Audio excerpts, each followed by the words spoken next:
Welcome back, everyone. We are continuing the First Crusade. We left off on the Siege of Antioch, which is kind of a continuation here, but now we have the Battle of Antioch, which also says is the biggest battle of the First Crusade. Ready? Are you guys ready? Make sure you hit that like button. Let's jump right into it. Held out against another sally attempt from the garrison. Winter subsided, and seeing the Norman knights returning lifted the spirits of the besiegers, who once again believed that God was on their side. Everyone thinks God's on their side, by the way.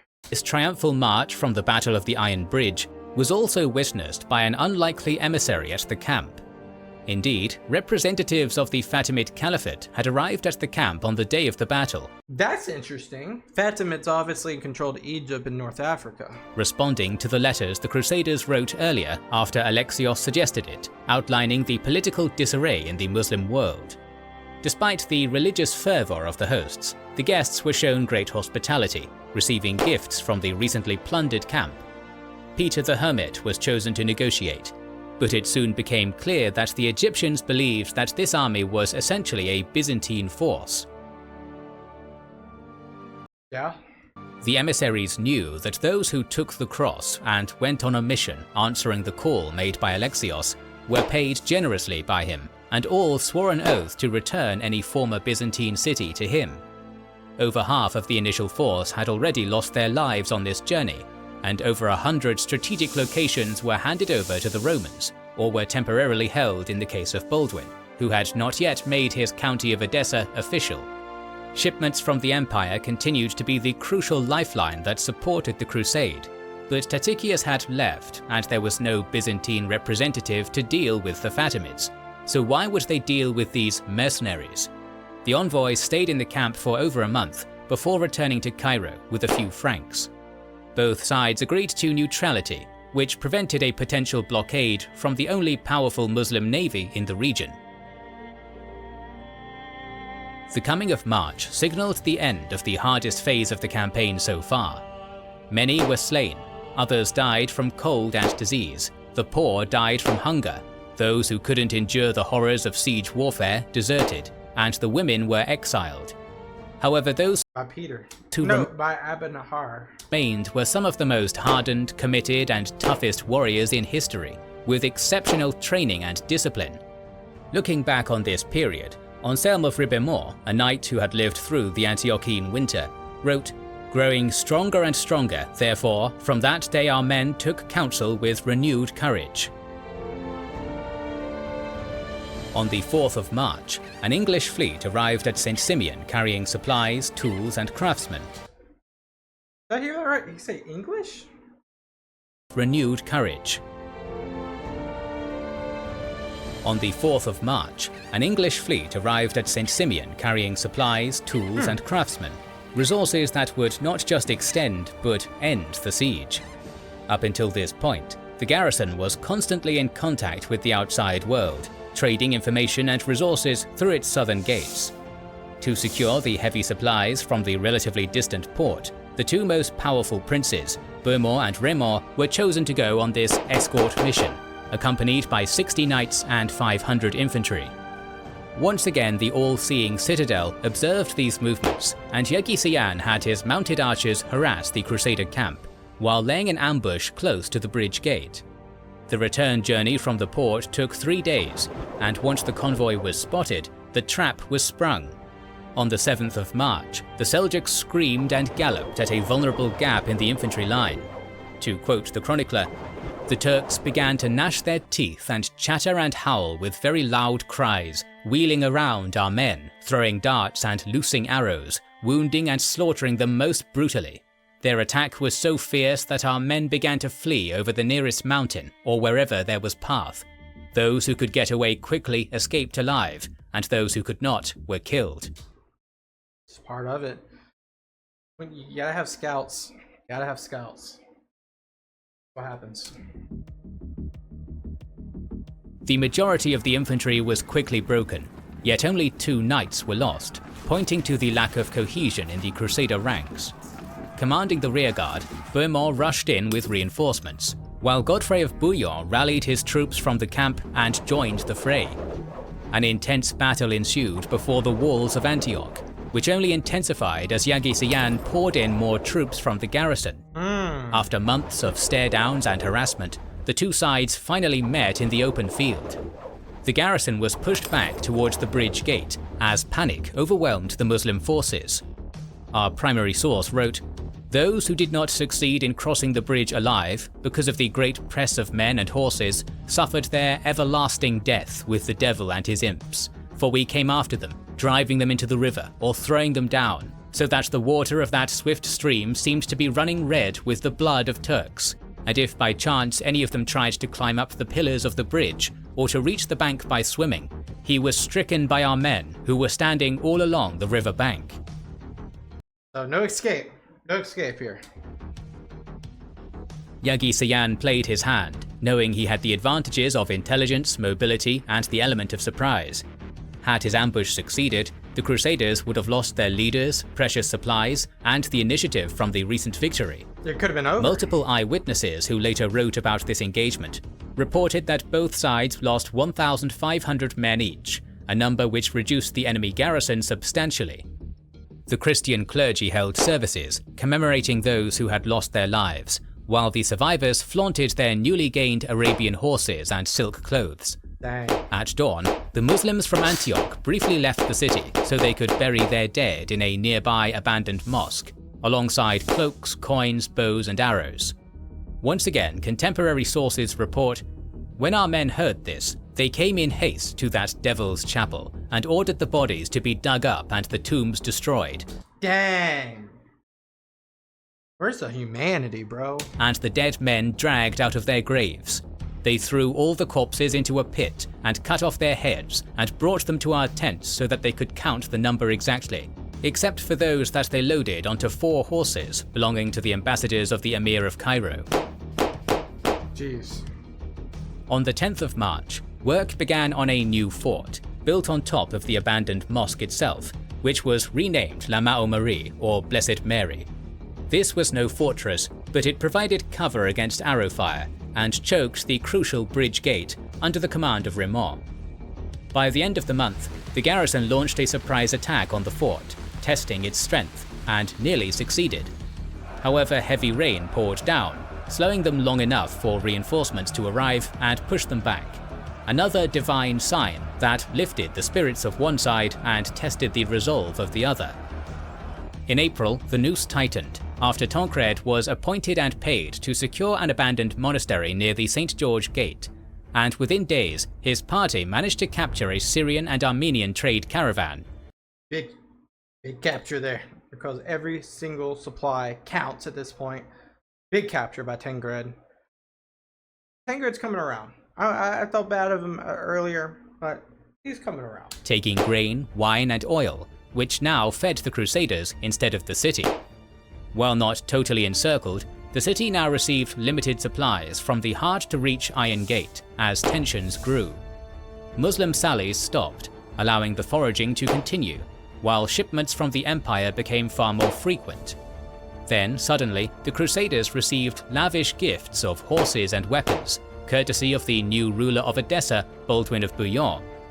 During this period, emissaries were sent to Tripoli, which reveals a truly fragmented Islamic world. Antioch's neighbor knew full well of the month-long struggle, and many were not only unconcerned, but even treated the Latins with great hospitality as they freely traveled the Levant. That's different. The only other significant event throughout April and May involved the captured Crusader Renaud Pochet. Yagi Siyan wanted to ransom the man and dragged him to the walls to negotiate for his price. You know, now that you have leverage when people like that start doing things like that, you know you have leverage when they're coming to the table of negotiations and stuff like this. If he renounced Christianity. Upon the man's refusal, the ruler of Antioch commanded that all of the remaining captives be rounded up, tied in a circle, and burned alive. The screams echoed in the city and Crusader camp, and acted as a sign to both sides that there could be no middle ground. Despite this, around the end of May, the Crusaders received a message from the garrison, who were ready to surrender. A few representatives were sent into the city, including the Constable of France, Wello, only to be killed once inside. Y'all are gonna get no mercy though when you guys do this. Maybe they already know that though. Maybe that's why they're fighting dirty. Whether this was a trap or another discovered and prevented plot, this gave a glimpse of a possible key inside the city, one which Bohemond was already working on for months. Back in April, his men made contact with a member of the city guard named Firuz, a Christian who converted to Islam. That's insane that they would be able to do that. Responsible for one of the southeastern towers on the slopes of the mountain, called the Tower of the Two Sisters. The proximity to Tancred's position, his ability to speak Greek, and the distance from the rest of the Crusaders allowed Bohemond to exchange intel via the Armenian merchant caravans, which were selectively granted entry to the city. Without revealing his agent to the rest of the Crusaders, the Norman summoned the council and gave a speech. "Most gallant knights, you see that we are all, both great and small, in dire poverty and misery, and we do not know whence better fortune will come to us. If, therefore, you think it is a good and proper plan, let one of us set himself above the others on the condition that if he can capture the city, or engineer its downfall by any means, by himself or by others, he will agree to give it to him." That would make sense if you said that like a month ago, but you're preempting. You already have information, so you're kind of like giving yourself a layup in this sense. Bohemond was a legend within the camp, but the rest of the leaders knew his ambition and refused his offer. There was no point in rushing things. The garrison's morale was failing. The Crusaders were finally well supplied and fed, and from their perspective, it was only a matter of time before they were victorious. But a storm had been brewing in the east for several months, as one ambitious leader was rallying the Muslim world and heading straight to Antioch. Yagi Siyan's youngest son, Muhammad, had made it all the way to Baghdad and convinced the Caliph to send a relief force. The man he chose to lead this army was none other than Kerbogha of Mosul, a Seljuk Turk who had spent the decade chasing down enemies and changing allegiances before securing Harran, Nisibis and Mosul in the name of the Caliph in 1096. The situation in Antioch provided him with the opportunity to truly prove himself, as well as carve out a holding with which to rise to the top of the collapsing Seljuk world. After 6 months of careful planning, he had managed to create a coalition with forces from Damascus, Harran, Homs, Mardin, Samosata and Sinjar. The previous 2 relief forces were just over 10,000 men, but this coalition numbered between 35,000 and 45,000. That's hard. That's a hard mix right there. That's hard. I don't know if the Crusaders can hold off 35 to 40,000 in a pitched battle. However, no one said this had to be a pitched battle. And was highly motivated. It is easy to draw parallels between an equal number of Christians from across the west to this Muslim force, and as it made its way to the west, rumors began to spread. First, Kerbogha arrived at Edessa and besieged it for 3 weeks, without any progress, before moving on to Antioch. The Crusaders sent out scouting parties to investigate them, and according to the chronicler, they saw the Muslim army swarming everywhere, from the mountains and different roads, like the sands of the sea, marveling at their infinite thousands and totally unable to count them. As the scouts returned on the 28th of May, reporting that the enemy was a few days away, the Crusaders knew that their position was untenable. At this dire moment, Bohemond once again spoke to the council, and this time all except Raymond agreed, but adding the stipulation that, if Bohemond took the city on his own or with the aid of others, it would be granted to him, but only on the condition that Antioch would be returned to the emperor if Alexios came to their aid, as their honor was at stake. At that very moment, the identity of Firuz was revealed, and plans were drawn up to assault the city. Okay, they got a plan, they got an informant. Will it be successful? Due to fear that this scheme would also be discovered by the defenders, as well as to prevent desertion, the council agreed to keep both the plan and the news of the incoming army a secret. Firuz smuggled his son out of the city to act as a hostage, and the exact day and time were decided. The next few days were tense, as the Crusaders Imagine using your son, in this case, as a hostage. Wow. sensed that something must be going horribly wrong for the acting chairman of the council, Stephen of Blois, to desert under the pretext of being ill. Then, on the evening of the 3rd of June, 700 Crusaders departed from the camp in order to fool the defenders of the citadel. At roughly 3 AM, the men returned to the slopes above the Gate of St. George. A sizable contingent was under the command of Godfrey and Robert of Flanders, while the rest followed Beaumont. Everyone held their breath as they whistled at the Tower of Two Sisters, before seeing Firouz throw down a thick rope, to which they attached a ladder. It's on! Not knowing what to expect, the Crusaders were reluctant. Would they be climbing to their death, much like the French constable? Would they end up in flames like the prisoners? Or would they become the ones who broke this long siege? After being encouraged by Beaumont, one by one they started climbing, but burdened by their heavy equipment and rushing to the top, a few of them fell, killing some and injuring others. Bruh, take your time! Everyone braced for disaster, but no watchman appeared on the battlements. 60 men in total, including Beaumont, reached the top of the tower and stealthily killed the guards in the nearby 3 towers, as well as Firouz's brother by mistake. Now you just gotta open the St. George's Gate. A postern gate was opened, and the remaining 600 Crusaders rushed in. Or you don't even have to do that. Beaumont sounded his bugle, and while Godfrey and Robert rushed towards the citadel, a small band of men made as much noise as possible as they penetrated the city. Within minutes, the city erupted in chaos, as the besiegers who had threatened them for months were now finally inside. The Normans slashed at anything that moved in the darkness, and as the fear spread, there was no resistance, as everyone fled for their life. Dawn broke, and the blood-red banner of Beaumont could be seen from atop Mount Silpius. The city was taken by less than 1,000 men, so the frightened Christian populace opened the main gates and invited the Crusaders in, begging for their lives to be spared. None were spared that day.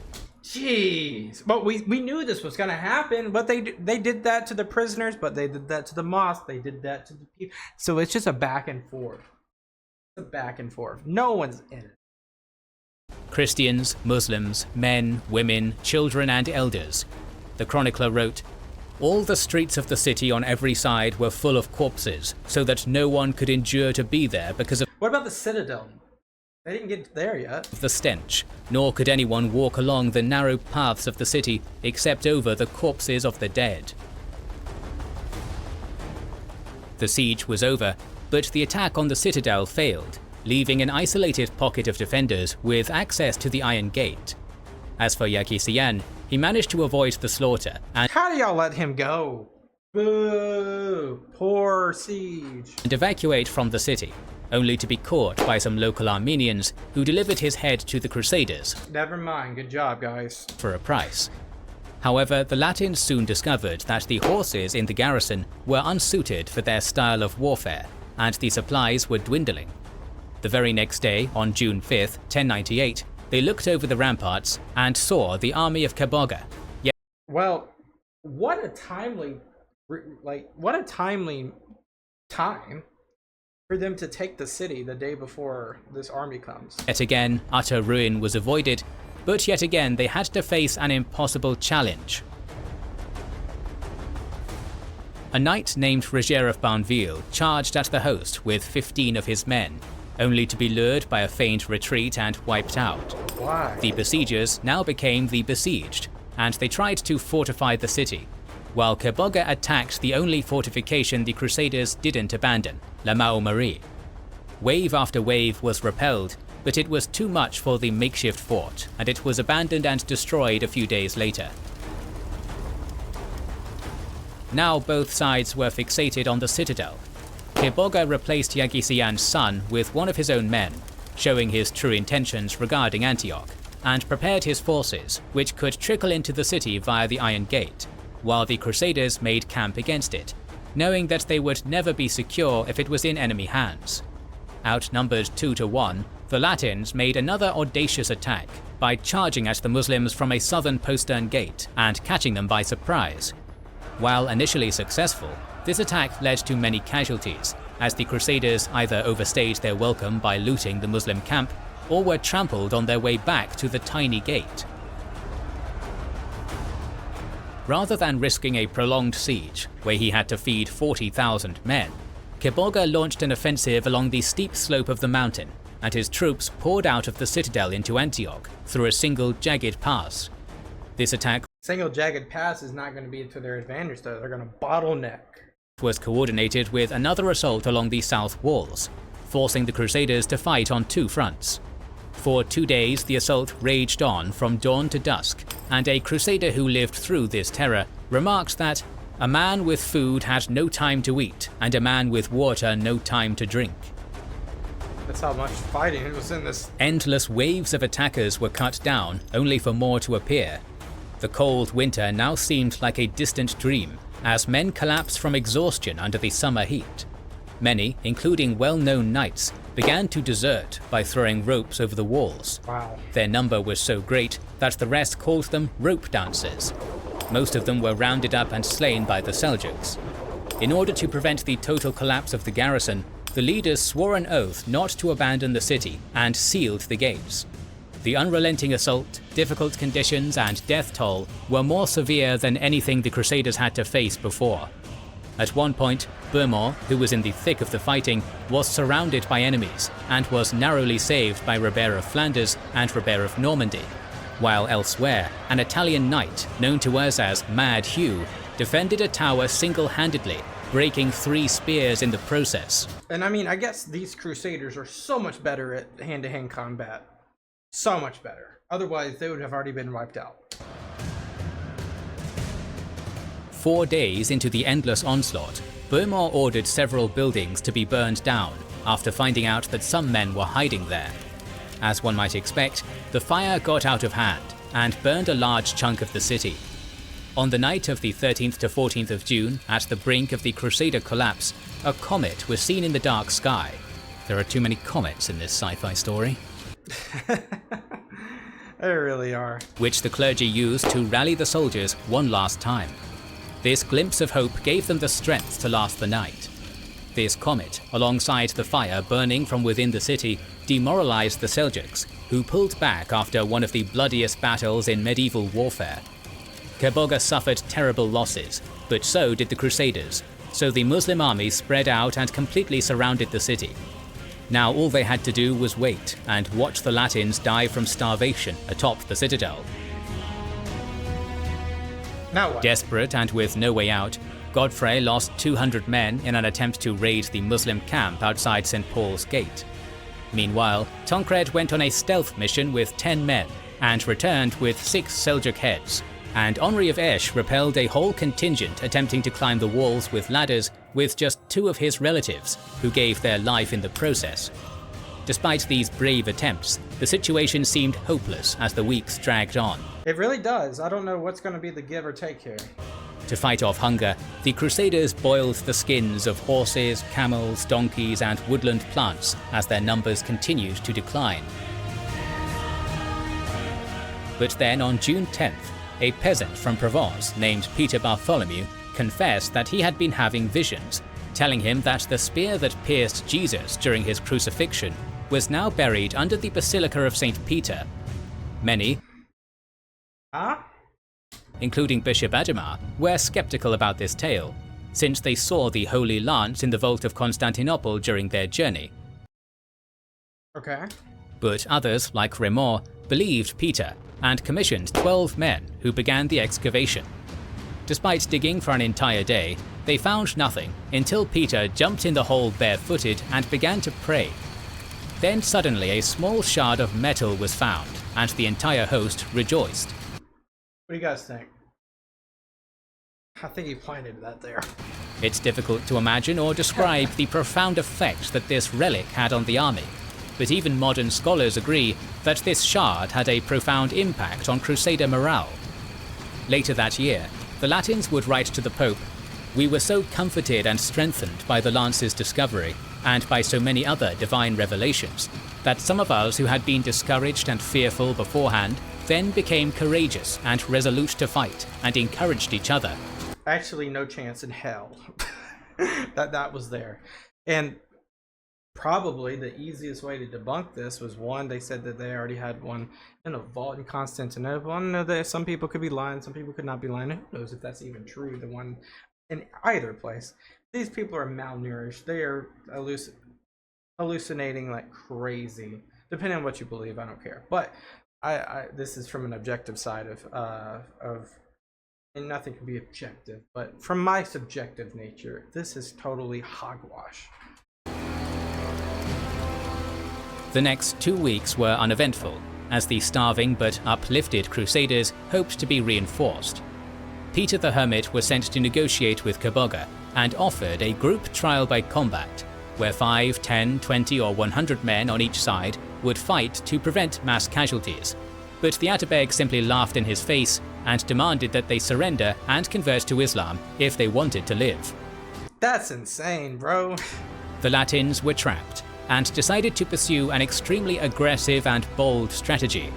They would forfeit their defensive positions in order to sally out and attack the enemy head-on. Bohemond was elected as commander-in-chief of the entire army. The men fasted for 3 days, shared bread and wine, and marched out of the city on the first light of June 28, 1098. I just don't understand the fasting. How does that help your energy levels here? Bohemond divided his now nearly entirely infantry-based army of 20,000, including some non-combatants, into 4 equal contingents: the northern French under the two Roberts, Lotharingians and Germans commanded by Godfrey, and the southern French led by Adhemar. Bohemond himself, as always, held the reserve, made up of southern Italians, and Raymond, who was ill, was left with 200 men to guard the city against the citadel. Heralds were deployed to ensure the cohesion of each of the 4 groups, and Hugh of Vermandois led a squadron of archers which beat back the first line of Muslims. Under the cover of Frankish arrows, each division was allowed to cross the river onto the plain and join in formation. The Muslim force was far larger, but spread out in order to maintain the blockade, and it took some time for Kerbogha to receive the news of the audacious movements, since his camp was 5 kilometers to the north. Dang, he didn't want to be near this. Writing many years later, the Muslim chronicler Ibn al-Athir explained events by claiming that the following discussion between Kerbogha and his advisors happened. The Muslims said to Kerbogha, "You should go up to the city and kill them one by one as they come out. It's easy to pick them off now that they have split up."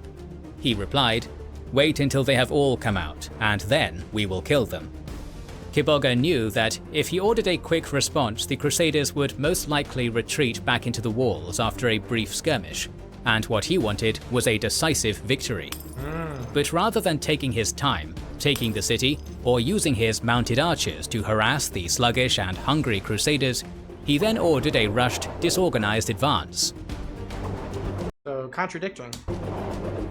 Meanwhile, the Latins were busy fighting off an enemy from the south, which rushed in from the back.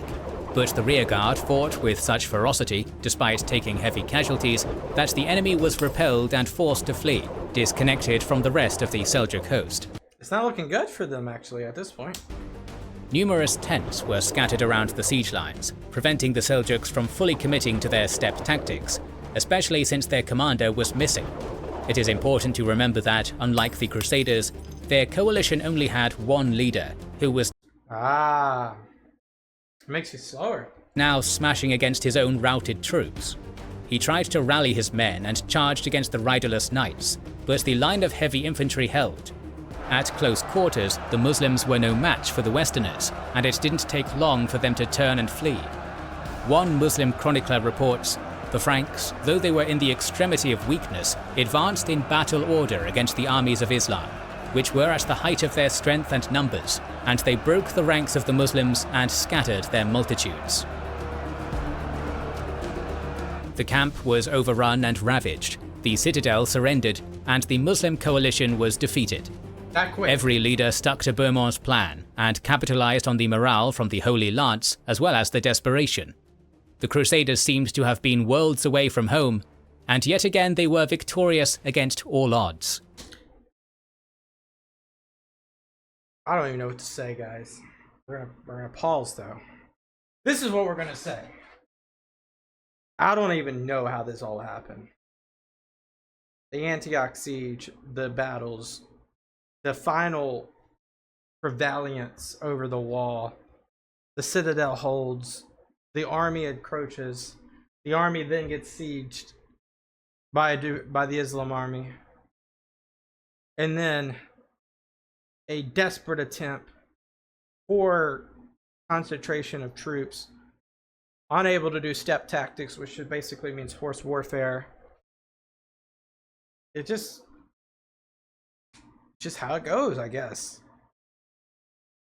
On a pitched plains battle, no chance. No chance that the Westerners win this. But they won. Because it wasn't like that. It was way more tactical. Wow. That's where we'll end it today. Thank you guys so much for watching. I hope you have a great rest of your day. Make sure you've hit the like button and the subscribe button. And we got plenty more in the future. Peace out. I'll see you guys next time. Bye-bye.